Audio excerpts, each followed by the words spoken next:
ಎಲ್ಲ ಪೂಜ್ಯರಲ್ಲಿ ತಮ್ಮೆಲ್ಲರಲ್ಲಿ ಪ್ರಣಾಮಗಳು. ಅವಗುಣ ಸುಗುಣ ಇವು ಎರಡು ಶಬ್ದಗಳು. ಯಾವ ಗುಣ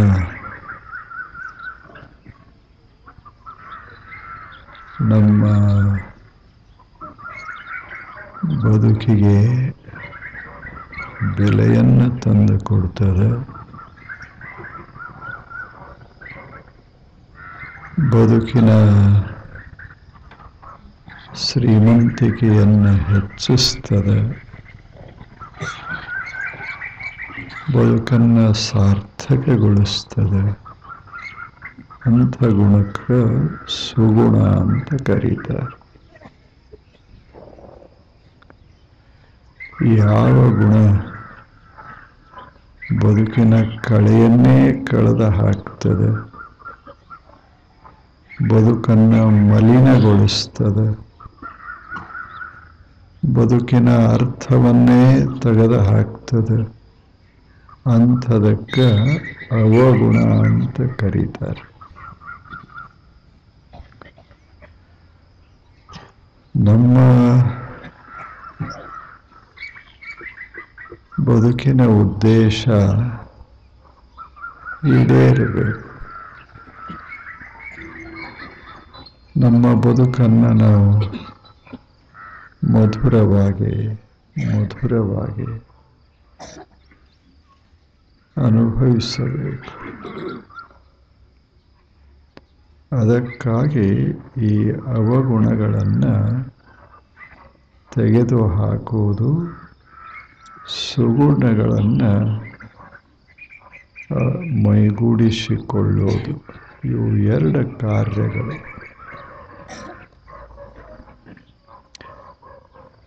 ಅಂದರೆ ಒಂದು ಮನೆ ಅದ, ಮನೆಯಲ್ಲಿ ನಾವು ಎರಡು ಕೆಲಸ ಮಾಡ್ತೇವೆ. ಒಂದು ಸ್ವಚ್ಛ ಹುಡುಕ್ತೇವೆ, ಅಂದರೆ ಇದ್ದ ಕಸ ಎಲ್ಲ ತೆಗಿತೇವೆ. ಒಂದು ಈಟೂ ಕಸ ಇರದಂತೆ ಎಲ್ಲವನ್ನ ಸ್ವಚ್ಛ ಮಾಡ್ತೇವೆ. ಇದು ಮೊದಲನೇ ಕೆಲಸ. ಆ ಬಳಿಕ ಒಂದಿಷ್ಟು ಹೂಗಳನ್ನು ತಂದು ಅಲ್ಲೇ ಇಡುತ್ತೇವೆ. ಅವಾಗ ಸುವಾಸನೆ ಮನೆ ತುಂಬ ಹರಿಯುತ್ತದೆ. ಮೊದಲನೇದ್ದು ಕಸ ಗೂಡಿಸೋದು, ಎರಡನೇದ್ದು ಹೂಗಳನ್ನು ಅಲ್ಲಿ ಇಡೋದು. ಅವಾಗ ಒಂದು ಮನೆಯ ಕಳೆ ಇರ್ತದೆ. ಹೊಲಸ ಹೋಯಿತು, ಸುಗಂಧ ತುಂಬಿತು. ಹಾಗ ಇದೊಂದು ಜೀವನ. ಇದರಲ್ಲೂ ಹೊಲಸ ಇರ್ತದೆ. ಇದನ್ನು ತೆಗೆಯೋದು ಪ್ರೇಮದ, ಜ್ಞಾನದ, ಶಾಂತಿಯ ಸುಗಂಧವನ್ನು ಅಲ್ಲಿ ಹರಿವೋ ಎರಡು ಕೆಲಸ ನಾವು ಮಾಡೋದು. ಆದ್ದರಿಂದ ಈ ಕಸ ತೆಗೆಯೋ ಕೆಲಸ ಮಹತ್ವದ್ದು. ಮೊಟ್ಟ ಮೊದಲ ಮಾಡಬೇಕಾದದ್ದು ಸ್ವಚ್ಛತಾ. ಇದನ್ನು ತೆಗೆಯೋದಕ್ಕಾಗಿ ಆ ಕಸ ಏನು ಅನ್ನೋದನ್ನು ತಿಳ್ಕೊಳ್ಳೋದು. ಯಾವುದು ಕಸ, ಯಾವುದನ್ನು ನಾವು ಅದನ್ನು ತೆಗೆದು ಹಾಕಬೇಕಾಗ್ತದೆ, ಅದನ್ನು ಅರಿತುಕೊಳ್ಳೋದಕ್ಕಾಗಿ ಬಸವಣ್ಣನವರು ಹೇಳಿದರು, ಅವಗುಣವೆಂಬ ಕಸವ ಕಿತ್ತಬೇಕು. ಆ ಅವಗುಣ ಯಾವುದು ಅನ್ನೋದನ್ನು ಗೊತ್ತು ಮಾಡ್ಕೋಬೇಕು. ನಾವು ಕೆಲ ಅವಗುಣಗಳನ್ನು ನೋಡಿದ್ದೇವೆ. ಕೊನೆಯದಾಗಿ ಮಾತ್ಸರ್ಯವನ್ನು ನೋಡೇವೆ. ಇಲ್ಲ, ನಿನ್ನೆ ಮಾತ್ಸರ್ಯ ನೋಡಿ. ಎಂದು ಒಂದು ಅವಗುಣ, ಬಹಳ ಮಹತ್ವದ ಅವಗುಣ ಇದು. ಅಂದರೆ ಇದು ಜೀವನವನ್ನು ಸಂಪೂರ್ಣ ಹದಗೆಡಿಸ್ತದ ಅಂಥದ್ದೊಂದು ಅವಗುಣ. ಇದಕ್ಕೆ ಮೋಹ ಅಂತ ಕರೀತಾರೆ. ವ್ಯಾಮೋಹ. ವ್ಯಾಮೋಹ ಅಂದರೆ ಇಷ್ಟದನ್ನ ಪ್ರೀತಿಸ್ತೇವಲ್ಲ, ಅದನ್ನು ಬಿಡಕ್ಕೆ ಆಗೋದಿಲ್ಲ. ಅದರಿಂದ ಹಾನಿ ಅದ ಅಂತಂದ್ರೂ ಬಿಡ್ಲಿಕ್ಕೆ ಆಗೋದಿಲ್ಲ. ಅಂಥದಕ್ಕೆ ವ್ಯಾಮೋಹ ಅಂತಾರೆ. ಉದಾಹರಣೆಗಾಗಿ ಸುಮ್ಮನೆ ಒಂದಿಷ್ಟು ಮಾದಕ ಪೇಯ, ಒಮ್ಮೆ ಅದು 10 ಅಂದರೆ ಇಷ್ಟು ಪ್ರೀತಿಸ್ತೇವಲ್ಲ, ಹಗಲೇನೂ ರಾತ್ರಿ ಅದರಿಂದ ಹೊರಗೆ ಬರಲಿಕ್ಕಾಗೋದಿಲ್ಲ. ಈಗ ತಾವು ಕೇಳಿರಬೇಕು, ಚೈನ್ ಸ್ಮೋಕಿಂಗ್ ಅಂತ ಮಾಡ್ತಾರೆ. ಈಗೇನಿಲ್ಲ ಇಲ್ಲೇ. ಚೈನ್ ಸ್ಮೋಕಿಂಗ್ ಅಂದರೆ ಒಂದೇ ಸಲ ಹಚ್ಚೋದು, ಕಡ್ಡಿ ಕೊರೆಯೋದು. ಒಂದೇ ಸಲ ಬೆಳಗಿನಿಂದ ಮಲಗೋ ತನಕ ಇನ್ನೊಂದು ಕಡ್ಡಿ ಕೊರೆಯಂಗಿಲ್ಲ, ಹಂಗೆ ಸೇದೋದು. ಹಂಗಿರ್ಬೇಕು. ಒಂದು ಮುಗಿಯೋದ್ರಾಗ ಇನ್ನೊಂದಕ್ಕೆ ಹಚ್ಚೋದು, ಚೈನ್ ಸ್ಮೋಕಿಂಗ್. ಒಮ್ಮೆ ಅದು ಶುರುವಾಯಿತು, 1-2 ಇಂಚು, 1-2-3 ಇಂಚದ್ದು ಒಂದು ವಸ್ತು, ಅದರಲ್ಲಿ ಏನೂ ಇಲ್ಲ. ಏನು ಬಿ ವಿಟಮಿನ್, ಸಿ ವಿಟಮಿನ್ ಏನಾರೇ ಅದಾವೇನು? ಅದ್ರಾಗ ಏನ್ರೆ ಟಾನಿಕ್ ಅಂತ ಏನ್ರೆ ಅದಾವೇನು? ಏನೂ ಇಲ್ಲ. ಅಂಥದ್ದು ಒಂದು ವಸ್ತು ಅದು. ಅದನ್ನು ಸೇದಕ್ಕೆ ಒಮ್ಮೆ ಶುರು ಮಾಡ್ದ, ಚೈನ್ ಮಲಗಾಗ ಅಷ್ಟೇ. ಹಿಂಗೆ ಶುರು ಆಗ್ತದಲ್ಲ, ಅದರಿಂದ ಹಾನಿ ಆಗ್ತದನ್ನೋದು ಭಾವಕ್ಕೆ ಬರುವುದಿಲ್ಲ. ಅದರಿಂದ ಆರೋಗ್ಯ ಕೆಡ್ತದನ್ನೋದು ಕಲ್ಪನೆ ಬರೋದಿಲ್ಲ. ಆರ್ಥಿಕ ಸ್ಥಿತಿ ಹಾಳಾಗ್ತದಂತ ಗೊತ್ತಿಲ್ಲ.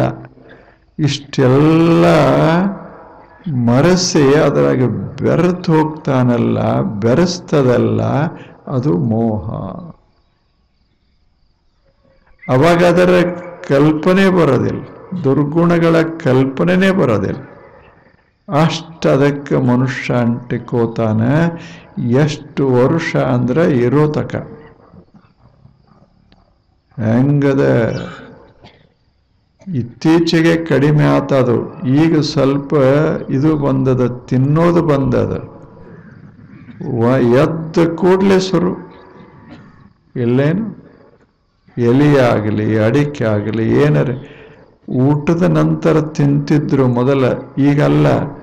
ಎದ್ದು ಕೂಡಲೇ ಶುರು. ಮಾತಾಡ್ಲಿಕ್ಕೂ ಸಹಿತ ಕಷ್ಟ ಆಗ್ತದೆ. ಆದರೂ ಸಹಿತ ಮನುಷ್ಯ ಅದು ಬೇಡ ಅಂತ ಬಿಡೋದಿಲ್ಲಲ್ಲ, ಮೋಹ ಅಂತ ಕರೀತಾರೆ. ಇದು ವ್ಯಾಮೋಹ. ಅದರ ದೋಷನೇ ಕಾಣುವುದಿಲ್ಲ. ಅದು ಆಶ್ಚರ್ಯದ ದೋಷನೇ ಕಾಣುದು. ಹಂಗದನ್ನು ನಾವು ಪ್ರೀತಿಸ್ತೇವೆ, ಅಷ್ಟದನ್ನ ಹಚ್ಚಿಕೊಳ್ತೇವೆ. ಅದೊಂಥರದ ಅತ್ಯಾಸಕ್ತಿ, ಅತ್ಯಂತ ವಿಪರೀತವಾದ ಆಸಕ್ತಿ. ಇಂಥ ಆಸಕ್ತಿ ಇಂಥ ವಸ್ತುಗಳ ಬಗ್ಗೆ ಶುರುವಾಯಿತು ಅಂದರೆ ನಾವು ಸಾಧನೆ ಏನು ಮಾಡೋದದ? ಒಳ್ಳೆಯದನ್ನ ಪಡೆಯೋದು ಹೇಗೆ ಸಾಧ್ಯದ ಹೇಳಿ? ಯಾವಾಗ ಸೋತು ಹೋಗ್ತೀವಿ ಒಂದು ವಸ್ತುವಿಗೆ, ಸಂಪೂರ್ಣ ಸೋತು ಹೋಗ್ತೀವಿ, ಆ ಬಳಿಕ ಜೀವನ ಇದು ಹೇಗೆ ಸುಂದರ ರೂಪ ತಾಳುವುದು. ಬೇಕಲ್ಲ, ಸ್ವಲ್ಪ ಮನುಷ್ಯ ಸ್ವಚ್ಛ ಇರಬೇಕಾಗ್ತದೆ. ಎಷ್ಟು ಪ್ರೀತಿಸಬೇಕೋ ಅಷ್ಟು, ತೀರಾ ಅತಿಯಾಗಬಾರದು. ಎಷ್ಟೋ ಅಷ್ಟೇ. ಎಷ್ಟು ಪ್ರೀತಿಸಿದರೆ ನಮ್ಮ ಆರೋಗ್ಯ ಮಾನಸಿಕ ಚೆನ್ನಾಗಿರ್ತದೆ ಅಷ್ಟು. ನಮ್ಮ ಸಾಧನೆ ಕೆಡೋದಿಲ್ಲ ಅಷ್ಟು. ಆವಾಗ ಅದಕ್ಕೆ ಜೀವನ ಅಂತ ಕರೆಯೋದು.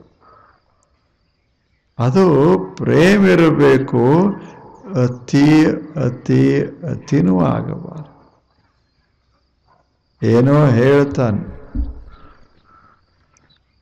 ಒಬ್ಬ ಭರ್ತೃಹರಿ ಅಂತಾಗಿ ಹೋದ, ಬಹಳ ದೊಡ್ಡ ಮಹಾನುಭಾವ, ಮಹಾರಾಜನಾದವ. ಮಹಾರಾಜ ಭರ್ತೃಹರಿ ರಾಜ, ಆದರೆ ಪರಮಜ್ಞಾನಿ, ಬಹಳ ದೊಡ್ಡ ಜ್ಞಾನಿ ಮನುಷ್ಯ. ಆತ ಒಂದು ಚಿತ್ರಣ ಕೊಟ್ಟಾನು, ಎಷ್ಟು ಸುಂದರ ಅದು. ಮೋಹ ಅಂದ್ರೆ ಏನು, ವ್ಯಾಮೋಹ ಅಂದ್ರೆ ಏನು, ಎಷ್ಟು ಚಂದ ಹೇಳ್ತಾನೆ. ಕೃಮಿಕುಲ ಚಿತಂ ಲಾಲಾಕ್ಲಿನ್ನಂ ನರಾಸ್ತಿ ನಿರಾಮಿಷಂ ಪ್ರೀತ್ಯ ಖಾದನ್. ನೋಡಬೇಕು, ಒಂದು ನಾಯಿ, ಒಂದು ಛಲೋ ನಾಯಿ ಅಂದ್ರೆ ಮಸ್ತ್ ಆಗ್ಯದ. ಅದನ್ನ ಯಾರು ಸಾಕ್ಯಾರ ಅದಕ್ಕೆ ಒಳ್ಳೆ ತಿನ್ನಕ್ಕೆ ಹಾಕ್ತಾರೆ, ಎಲ್ಲ ವ್ಯವಸ್ಥೆ ಮಾಡ್ಯಾರ. ಅದಕ್ಕೊಂದು ಮನೆ ಕಟ್ಟಿ ಕೊಟ್ಟಾರ. ಇಲ್ಲೇ ನೋಡಿರಲ್ಲ, ದೊಡ್ಡವ್ರ ಮನ್ಯಾಗ ನಾಯಿ ಇದ್ರೆ ಅದಕ್ಕೊಂದು ಮನೆ ಇರ್ತದೆ, ಅದಕ್ಕೆಲ್ಲ ಹಾಸೋದು ಅದೆಲ್ಲ ಇರ್ತದೆ. ಅದಕ್ಕೇನು ತಿನ್ನಕ್ಕೆ ನೋಡಬೇಕು, ಅದು ಅದ್ಭುತ. ಅಷ್ಟೆಲ್ಲ ಮಾಡಿದ ಒಂದು ನಾಯಿ ಇತ್ತು. ಆ ನಾಯಿ ಒಂದು ದಿವಸ ಈ ಕಾಂಪೌಂಡ್ದ ಹೊರಗೆ ಹೋಯ್ತು. ದೊಡ್ಡ ಅರಮನೆಯಂಥ ಮನೆ ಅದರ ಕಾಂಪೌಂಡ್ ಹೊರಗೆ ಹೋಯ್ತು. ಏನು ಮಸ್ತ್ ಇತ್ತು. ಸ್ವಲ್ಪ ದೂರ ದೂರ ದೂರ ಹೋಯ್ತು. ಅಲ್ಲಿ ಒಂದು ನಾಕಾರ ಅಂಥ ಇಂಥ ನಾಯಿಗಳು, ಬಡ ನಾಯಿಗಳು, ಅವು ಬಡ್ದಾಡ್ತಿದ್ದು. ಇದು ನೋಡ್ತು, ಎದಕ್ಕೆ ಬಡ್ದಾಡ್ತಾವ ಅಂತ ನೋಡ್ತು. ಅಲ್ಲೊಂದು ಬಿದ್ದಿತ್ತು, ಒಂದು ತುಣಕ ಬಿದ್ದಿತ್ತು. ಅದ ಹೆಂಗಿತ್ತು ಅಂದ್ರೆ ವರ್ಣ ಮಾಡ್ತಾನ, ಕೆಟ್ಟು ಹೊಲಸಿತ್ತು. ಅದಕ್ಕೆ ಕ್ರಿಮಿಗಳು ಹತ್ತುಕೊಂಡಿದ್ದು. ಅದರಾಗ ತಿನ್ನುವಂಥದ್ದು ಏನೇನು ಇರಲಿಲ್ಲ, ಅತ್ಯಂತ ದುರ್ಗಂಧ. ಅಂಥದನ್ನ ನೋಡ್ತಿದ್ದು. ನೋಡಿ ಎಲ್ಲ ನಾಯಿಗಳನ್ನ ಓಡಿಸ್ತು, ಯಾಕೆ ಬಲಿಷ್ಠಿತ್ತಲ್ಲ. ಎಲ್ಲ ನಾಯಿಗಳು ಹೋದು ಅದನ್ನು ಹಿಡ್ಕೊಂಡು ಕುಂತು. ಅವಾಗ ಮಾಲೀಕರು ಬಂದರು. ಇಂದ್ರ, ಸಾಕ್ಷಾತ್ ಇಂದ್ರ ಬಂದ. ಸುರಪತಿ ಅಂತ ಬರದಾನ. ಸಾಕ್ಷಾತ್ ಇಂದ್ರ ಬಂದ. ಪಾಪ ನಾಯಿ, ಎಷ್ಟು ಛಲೋ ನಾಯಿ, ಇದಕ್ಕೆ ಬಹಳ ಆಶಾ ಪಡ್ತದ. ಇದನ್ನು ಬಿಡಿಸಿ ಇದಕ್ಕೆ ಅಮೃತ ಕೊಡಬೇಕು ಅಂತ ಕೊಡತ್ಕೊಂಬಂದಂತ. ಅವಾಗ ಮಗ್ಗಲ ನಿಂತಾನ ಸುರಪತಿ. ಕೈಯೊಳಗೆ ಅಮೃತದ ಕೊಡ ಹಿಡ್ದಾನ. ನಾಯಿಗೆ ಹೇಳ್ತಾನ, ಅದನ್ನು ಬಿಡೋ, ಅಮೃತ ಇದು, ಕುಡಿ ಅಂತ ಹೇಳ್ದ. ಅವಾಗ ನಾಯಿ ಕೆಟ್ಟ ಕಣ್ಣಿನಿಂದ ನೋಡ್ತು. ಏನು ಬರದಾನ ಭರ್ತೃಹರಿ, ಕೆಟ್ಟ ಕಣ್ಣಿನಿಂದ ನೋಡ್ತು. ಅದು ಅಂತೂ ಅದನ್ನು ಕೊಟ್ಟಿದ್ದನ್ನು ಒಯ್ಬೇಕಂತ ಮಾಡಿ ಏನು ಹ್ಯಾಂಗದ. ನಾ ಅಷ್ಟು ದಡ್ಡಲ್ಲ ಬಿಡಾಕ.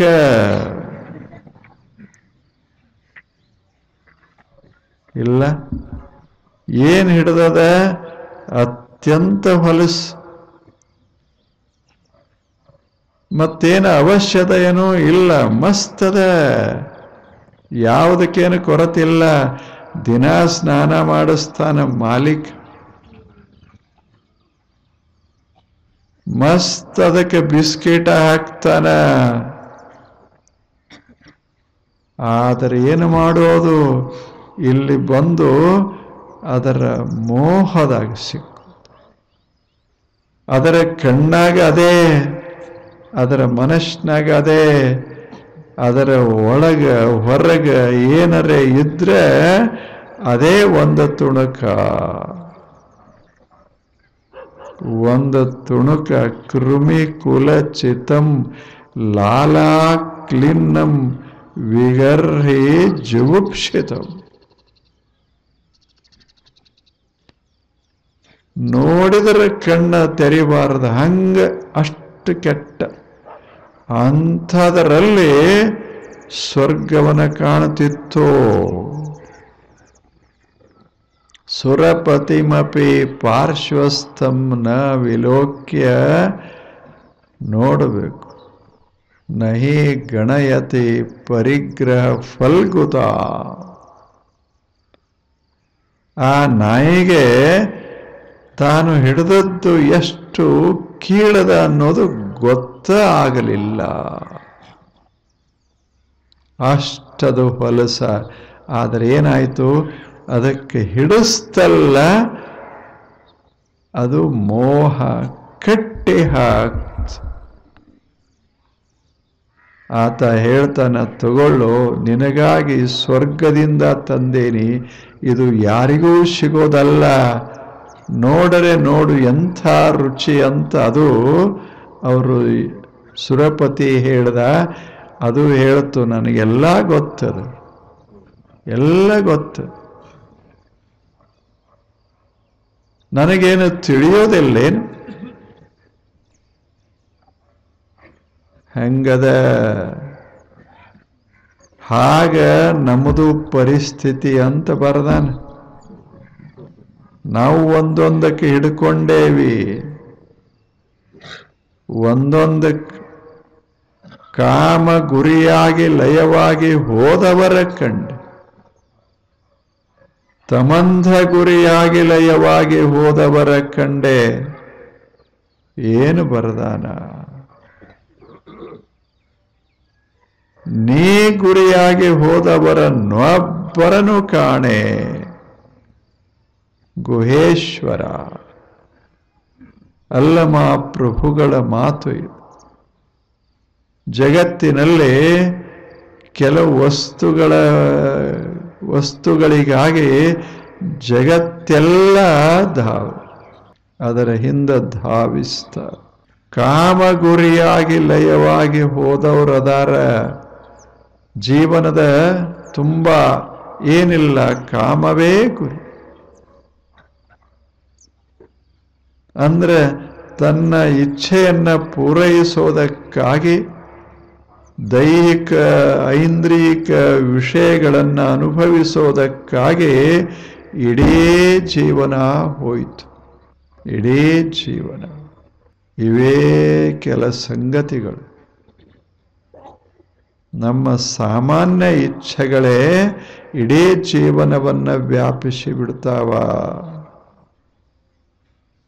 ಅದರಲ್ಲಿ ಮುಳುಗಿ ಹೋಗ್ತಾನ ಮನುಷ್ಯ. ಎಷ್ಟು ಅಂದರೆ ಅವರು ಹೇಳ್ತಾರೆ ಅಲ್ಲಮ ಪ್ರಭುಗಳು, ಎಲ್ಲರೂ ಎಷ್ಟು ಜನ ಅಂದ್ರೆ ಎಲ್ಲರೂ ಒಬ್ಬರನು ಕಾಣೆ. ಗುಹೇಶ್ವರ ಅಂದರೆ ಜಗತ್ತೆಲ್ಲ ಎಷ್ಟು ಅದರಾಗ ತನ್ಮಯ ಆಗಿದೆ.